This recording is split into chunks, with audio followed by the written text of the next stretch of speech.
Monsieur Njaay caggal nde mbaɗɗa présenté min jinno kalna yimɓe hooli an e holto gonɗa e holko tagma nadde e politique e holko tagma suɓade o woni ceerno Alasan Sall. Assalamu alaikum baylaji mi salmini bandiraɓe salminima no fewi mi nani namdal maɗa kadi mi salmini bandiraɓe jogorɓe heɗade danam nde mbiɗa wiya kisal Allah e mabɓe kamɓe fof noɓe goniri kadi en calmini dendagal Sénégal najo kala to wawi wonirde eɗen ñaago Allah jaam e nder doole baba Adama ɗe foof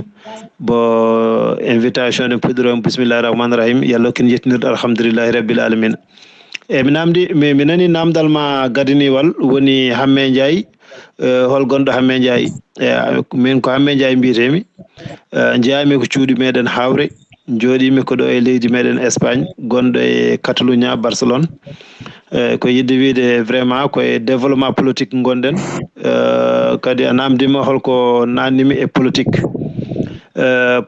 mi ɓooyi e politique puɗɗimi ɗum koto Macky Sall bon mi ɓooyimi ɓooyani e début Macky Sall politique nden kam gonnomi tan ko goto ko kiram nannimi e politique e début o nannimen ko kiram hirande Macky Sall e politique min kirinimo premier mandat et deuxième mandat min mbaɗinimo ɗo campagne ene wayni taw tinani kono kam yettimomo par ce que o dañi majorement o gagnima bon min dogui hen e oɗo saaha noon gondumi koye ceerno Alasan Sall e ceerno Alasan Sall gondumi kanko gondumi e banggue politique ko faye développement politique e banggue candidature makko o waɗi ɗum déclaré le 13 le 13 waɗi déclaré wonde omo waɗa candidat présidentiel alhamdulillahi rabbil alamin ɗo min cabbino e makko min beltima amin mbi yallah yettin fandare yallah hokku ceerno Alasan Sall wonde président leydi Sénégal enen Sénégal naaɓe pop jiyenen gartamo ligguɗen leydi meɗen ndi wawa wadde développé mbiɗa yiiɗumen hen min mbiɗa jogui cuusal so ceerno Alasan Sall heeɓi leydi ndi ma leydi ndi wela e mbiɗa andi kadi ko tagimi min arde ceerno Alasan Sall wonko jiimen e mankimi e nder leydi Sénégal commune mo hawree mi yiɗum ene heewi e nokkuje commune aji mi yiɗum ne heewi e nder leydi Sénégal surtout e commune mo hawree ɗum ne tagimi darade jaggande ceerno Alasan Sall jungo so Allah waɗi projet mo jogui o Allah yettini fandare haw woni président min balla mo min liggo e nder leydi Sénégal ha Sénégal wawa ɓamtade par ce que wonto gonnomi ko ɗum ene jeeya ko tagui ganduɗa jiɗmi wallodirde makko ha leydi ndi ɓamto par ce que neɗɗo fof commune mo gonɗa so tawi ka liggoroɗo walla diwan mo gonɗa walla région walla département so darima ha Sénégal hawri tan mon fof darima sirguinima darima ligganade nokku o ɓamtoto voilà wosa wonde kalis ne waɗe posi tan waɗe kala garɗo hokke yo ñaam ala min mi yi commune mo hawree en tant que jeeyaɗo e commune mo hawree en tant que jiɗɗo développement Sénégal yi commune mo hawree o no wayni woni saago mum yo commune o ɓamto ha ɓuura ko ɓamti ko par ce que mi yi won guure ɗe ngala courant ɗum ko goho courant ne tawa e développement mi yi won guure ɗe ngala ndiyam ne tawa e développement jogui ko boyli ɗi ne luggiɗi ha ɓurti ene poti waɗnede forage par ce que nder leydi hen jeeya ko wotoɓe koye leydi hen jeeyani poti jogade bénéfice e nder leydi he mi yi won guure ɗe ngala école aji mi yi won guure ɗe ngala ganduɗa hoore maɗa collège walla lycée kadi surtout e banggue jangde nde ne manki mi yi won guure ɗe ngala safara ko manque nder commune mo hawree ne ɓurti surtout e safara ndiyam courant e jangde nde ene manki donc noon ko jiimi ne manki noon ko jimmi ko darade ha ceerno Alasan Sall Allah ardini ɗumen so Allah ardinimo min daro min kollamo projet nokku mo ɓurmi wonde yo nokku o ligge so mi immima ɗon min daro kadi Sénégal foof ha hawride Sénégal foof ligge min ko ɗum woni yiddam mone kala to wawi wonde nder Sénégal o daro o sirguino ligguido ceerno Alasan Sall ha Allah hokken victoire mo jiɗɗen ligguɗen leydi meɗen feewa dañen ganduɗa nafoore nde neɗɗo liggoto e nder leydi muɗum ko ɗum woni fandaram e yiddam Sénégal ɓamto ha ɓuura ɗo population kadi ganduɗa hoore maɗa ko faye jeunesse o mbawa liggade leydi e taw ne daña ene wona gartame ene gartira e galleji muɗumen bon monsieur Ndiaye so ɗum ɓenni kadi min jiiɗi kadi gartana en e yiyande nde jiiɗa e ceerno Alasan Sall e kadi holko ɗaminɗa e ceerno Alasan Sall eyyi par ce que en payi e politique kadi ceerno Alassane Sall wi ko candidat kadi hande kadi jayndeji fof piniri ko ceerno Alassane Sall omo haɓanoɓe ɓe ganduɗa ko politicien ji ɓe ganduɗa ene kutoro ko wiyete ngaalu leydi ndi goni he milliardaire uji te kanko o wi o waɗani ɗumen o sohlani ɗum o yiɗani ɗumen beele onon oɗon jaadi hen. eyyi ceerno Bayla Dia mi nani ko kalɗa ko ceerno Alassane Sall ko jiimi makko ne heewi mbiɗa holko jiimi makko e hol ɗammoya mo joguimi e ceerno Alassane Sall e masalah ngal ɗo namdal ha ngal welimi par ce que ceerno Alassane Sall nde jiimomi nde ɗaminimi e makko kadi o welimi kadi ko wonto gonnomi gimmimi toon garmi e makko saabu tagimi arde e ceerno Alassane Sall ko jogade e makko confiance o ƴetti Sénégal mawnowo ɗum e nokku hayso wiyamo woppama Sénégal fof daro wiye ceerno Alassane Sall min jiiɗa jaaha saabu golle makko ɗe o jogori wadde e nder leydi Sénégal par ce que ko ma ɓiɓɓe leydi liggo ɗum ko goho ma immigration usto ɗum ko ɗiɗi e yaade laaɗe ne maaya walla ne ndewe won nokkuji potani rewde ne ƴeewoye gurdam banggueji goɗɗi et puis gurdam nene nder leydi Sénégal maw ƴeew wadde ɗum exploité ha ɓiɗɗo Sénégal e foof wawa wurde e nder Sénégal ko ɗum woni ko jiimi e ceerno Alassane Sall e ko adi foof en jii ceerno Alassane Sall wonno e nokkuji ɗi ganduɗa hoore ma ɓurɗi wawde yobde e nder leydi Sénégal ɗum ɗo kala ɓiɗɗo Sénégal e kala ɓiɗɗo gonɗo e nder leydi Sénégal e gonɗo caggal leydi Sénégal so nani ɗum foti wondude koye ceerno Alassane Sall holko saabi ceerno Alassane Sall o jaɓani nangude gueɗe leydi ndi o yeeyi ɗum o wantira o ƴetta kalis o waɗa poos o walla mbaɗa no potani waɗirde kanko o jaɓani ɗum o faabi ko kala ɓiɗɗo Sénégalais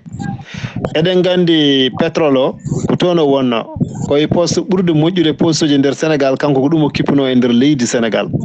ko ministre mo ganduɗa gonɗo e nokkuji baɗɗi important mo ganduɗa million neɗɗo ne yiiɗi hebde oɗon poste o heɓani de million neɗɗo amo yiiye kadi won yimɓe so pini so gottima kasittako so kastima kirtako walla goɗɗum ɗum ene e nder leydi Sénégal ha joni gasani ene woodi nokkuji to ndiyam ala ene woodi nokkuji to courant ala to safara ala to wona gueɗe kewɗe ne manque nder leydi Sénégal e jangde ne manque safara ne manque jeereji ne manque ndema ba ne manque awo liɗɗi nen ɗon ko faye ganduɗa pétrole e gueɗe mbaɗo noon e nokkuji kewɗi nen ɗo e nder leydi Sénégal ne foti fewnede ha feewa ha ganduɗa kala ɓiɗɗo Sénégalais wasa ɗannade wawa wurde e nder leydi Sénégal taw ganduɗa hoore maɗa wuuri koye doole muɗum ne wawi dañde artire galle muɗum kanko ko nden fandare e ndeɗon yidde woni ko jogui immigration usto yimɓe jani lefte e laddeji ene piye ene pette ene ndewe laaɗe ene maaya ɗum fof o yiiɗi ko fabade yimɓe ha mbawa dañde e nder leydi Sénégal ko ɗum jiɗirmi ceerno Alassane Sall o liggotoɓe nder laamu dañoɓe milliard ɓe wiyata ɗo milliardaire uji wonɓe nder laamu ɓe ko fotani wonde ko ɗum woni ko woni e oɗo saaha yimɓe enen ɓe ganduɗa hoore maɗa yimɓe wonɓe less gotane jomumen mbaɗani ɗumen hunde foof ha jetti e nokku ɓen daari ƴetti kalis Sénégal cali wadde produit ji e nder leydi ha ɓiɓɓe mbatta liggade kañumen goni ganduɗa limteteɓe e nder milliard uji ɓurɗi hewde keɓde kalis fof wona banque suisse walla goɗɗum walla yooɓe salaire mawɗo mo ganduɗa hoore maɗa salaire ne wawi yobde yimɓe tato yimɓe nayo neɗɗo goto rondo ɗumen ɗum moƴƴani e leydi kanko ko yiyata ko e ko yiiɗi wallude leydi ndi ko kala ɓiɗɗo Sénégal e waɗa bénéficié e nder leydi Sénégal ko ɗum mo yiiɗi wadde en jii pétrole o joni français ɗi gaari jiiɗi signinde contrat o daari ko jangguɗo ko intelligent o janggi partout dans le monde enen fof eɗen gandi ceerno Alassane Sall ko neɗɗo nunduɗo ko neɗɗo jangguɗo ko joom hakkille kadi machallah laamu makko e gonal makko e laamu e kadi ne jooɗi ceerno Alassane Sall wi kañum filmata oɗo contrat e total joni so filmi oɗo so signini oɗo contrat ma jaafoɗon espagnol o ma yaltu en seeɗa taw mi ene waynade en taw mi tinani yimɓe mbasa famde bon so signini contrat o moƴƴani e Sénégal o ƴeewi noon ko moƴƴani e Sénégal kanko abbata e ko moƴƴe makko kanko tan o acca Sénégal ijine tampa eɗen gandi Sénégal ne heewi ngaalu mi kontiɗo joni gueɗe kewɗen e Sénégal eɗen jogui leydi eɗen jogui ganduɗa hoore ma or eɗen jogui pétrole eɗen jogui gaz eɗen jogui ganduɗa hoore maɗa kala ko foti remede leydi eɗen jogui liɗɗi eɗen jogui gueƴ eɗen jogui port eɗen jogui gueɗe ganduɗa hoore ma ɗum ɗo foof enen jeeyi ko Sénégal jeeyi ɓiɓɓe leydi ndi eɗen mbawi liggade nder leydi hen daña kanko ko ɗum woni saago makko soɓe dañi wona nafoore mone kala jeeyaɗo e nder leydi Sénégal tampere nde usto e leydi he taw kalis jaggatake ene bonne ne waɗe pasar mon fof ne waɗa no weldi ɗumen ene guura gurdumen ɗe ganduɗa hoore ma dariɓe ha goni ko jaɓani wallude men kanko yiiɗa ɗum o yiiɗi ko wallude ɓiɗɗo Sénégal e foti wawi wonde wawa naftude hoore muɗum monsieur Ndiaye kadi so ɗum ɓenni min jiiɗi kalna en eɗen tindi e parrainage ko parrainage tindiɗen donc ceerno alasan sall e nder région mo matam surtout e département mo kanel ha to toon to commune hawre beela aɗa daari e aɗa daadi gam wawde wallude ceerno alasan sall e oɗon parrainage. Ok, merci. Mi nani ko kalɗa wonde ɗen tindi e banggue parrainage so mbiɗa daari pour wallodirde e ceerno alasan sall pour alhaali parrainage o à 100% mbiɗa daari pour wallodirde e ceerno alasan sall. Min mi ala caggal par ce que déjà mi yi ceerno alasan sall projet mo jogui o e golle ɗe o yiiɗi wadde nder sénégal oɗon ala kulli haalin kala ɓiɗɗo sénégal najo ene foti darade wattemo ko hakkille kadi jagganamo junggo ha wawa ardade sénégal wawa fawade dow lawol sénégal banggue parrainage o mbiɗa ko hen tinɗen kadi ko élection ngaji tiɗɗen natti woddude eɗen jogui yahare Allah e wonde moƴƴo ma Allah hokku ceerno alasan sall o laamu o sénégal kadi kala ɓiɗɗo sénégal e welto e nder sénégal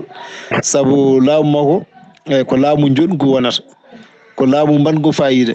kadi kanko hamo andi ko heewi Allah ne hokkimo gandal nde wonnamo janggi omo faami kadi ko nafata neɗɗo hol valeur neɗɗo sa nani parti wiyama république de valeur tagui ɗum wiyede ko andudemo hol nafoore nde wawi wadde ha nafen woni koye wallude en kanko ceerno alasan sall sen ndewe makko ma en jiigu yooɗe leydi he par ce que hande sénégal ko liggi ɗum ne weeɓi sénégal eɗen jogui nangue eɗen mbawi wadde soluruji partout soluruji tawne liggo eɗen jogui ndiyam eɗen jogui ganduɗa gueɗe kewɗe nder leydi produit ji goɗɗi ganduɗa ko wayno liɗɗi eɗen jogui maaje men eɗen jogui foof sen beelama eɗen mbawi liggade nder sénégal taw en tampani ko gueɗe seeɗe ɓeydete e sénégal. ɗum noon Hamee Njaay holɗum woni konngol ma sakkitte. A jarama Bayla Dia mi nani ko kalɗa o banggue émission ko ɗo gasirta ɗum noon moƴƴi konngol am cakkitingol tan woni ganduɗa hoore maɗa wiide ɓesgu sénégal foof yo mbattu hakkille ceerno alasan sall nde wonno ceerno alasan sall o ari wallude ko sénégal o wari ko wallude yimɓe foof ko yo paam ɗumen mone kala yo faam ɗum yo waɗ ɗum e hakkille muɗum daro hen so imminen parrainage gimmo so élection yoni yimɓe gara dokkamo premier tour Allah hokkamo victoire o arduno hen sénégal kala ɓiɗɗo sénégalais daña hen beelama mum daña hen nafoore saabu kanko développement tan o yiiɗi ko nafoore leydi ndi foof o yiiɗi ganduɗa hoore maɗa kala ɓiɗɗo sénégalais daña bénéfice e nder leydi he o yiiɗa ngaalu sénégal bona o yiiɗa ganduɗa hoore ma yimɓe mbaɗɗumen tan no beldani bonna mon foof ene ɗumnina o yiiɗi ko neɗɗo foof somas usto e sénégal heege gasa e sénégal ɗom ko gasa e sénégal cellal wona e sénégal kuura e ndiyam men e école aji foof mbawa marsude safara meɗen wawa rewde lawol gueɗe fo ndewa lawol banggue pétrole o e banggue kala ko woni produit mo jogui nder sénégal gueɗe foof mbawa fawade e lawol donc ko ɗum o yiiɗi eɗen mbiya tan yo Allah yettin fandare yo Allah hokkuma kadi o wawa wonde président leydi sénégal jiyen nafoore nde eyyi min ko ceerno alasan sall gondumi politique makko ne weelimi golle makko ne labti e yiddemo sénégal o holliri allahumma salli ala seydina mouhammadou yo Allah hokkumo leydi ndi o ardo dañen hen nafoore enen ɓiɓɓe leydi sénégal foof on jarama.